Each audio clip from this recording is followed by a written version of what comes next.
જય ભારત ખેડૂત મિત્રો, આજે આપણે ફરીથી થરાદના નાની પાવડ ગામે આવ્યા છીએ અને ખેડૂતને રાયડાનો પાક છે તો હવે ખેડૂતને જ પૂછીએ કે રિદ્ધિ સોઇલ કેરનું વાકુમાનાશ વાપર્યું તો એમને શું ફાયદા થયા. ખેડૂત મિત્ર, આપનું નામ શું છે? મારું નામ પટેલ ઓક્તિભાઈ રોમજીભાઈ. તમારે આ કયો પાક છે? રાયડાનો પાક છે. કેટલા જોતરા તમે રાયડાનો પાક કર્યો? રાયડાનો 4 જોતરાનો પાક છે.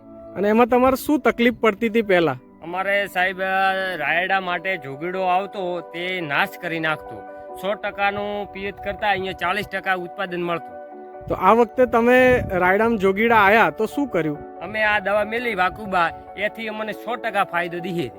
એટલે શું ફાયદા દેખાણા? ફાયદા એટલે સાહેબ જોગીડો નાશ થાય છે અને રાયડાને છોડને કોઈ તકલીફ થતી નથી. અને તમારા ફૂલ જે જતા રહેતા એમાં શું ફાયદો દેખાણો? ફૂલ સાહેબ ખરીદાતા, જોગીડો આવે એટલે ફૂલ ખરીદાતા. આ ફૂલ કોઈ ખરીદ્યું જ નથી, એમને મેળી જાય જોગીડો નાશ થઈ ગયો. અને આ વખતે તમને શું લાગે છે કે ઉત્પાદનમાં વધારો થશે? 100% સાહેબ વધારો થશે. અને આ દવાથી તમને ફાયદો થયો તો બીજા ખેડૂતોને શું કહેશો? બીજા ખેડૂતોને હું તો એમ કહું છું કે આ દવા વગર પૂછ્યા તમે વાપરો અને 100% રિઝલ્ટ આવે જ છે સાહેબ. અને કેવી રીતે વાપર્યું તું? આ વાપર્યું હતું એકરે 1 લીટર અમે વાપર્યું હતું. ફુવારામાં ચડાયું? હા, ફુવારામાં ચડાયું હતું. કે જોગીડાની નસ સુકાઈ ગઈ ને બળી ગયો છે, બરાબર ને? હા, નીચે નસ સુકાઈ અને બળી ગયો ને ભાટોડું એમને એમ થઈને કે ભાટોડા શીખુકારો આવતો. ધન્યવાદ ખેડૂતો.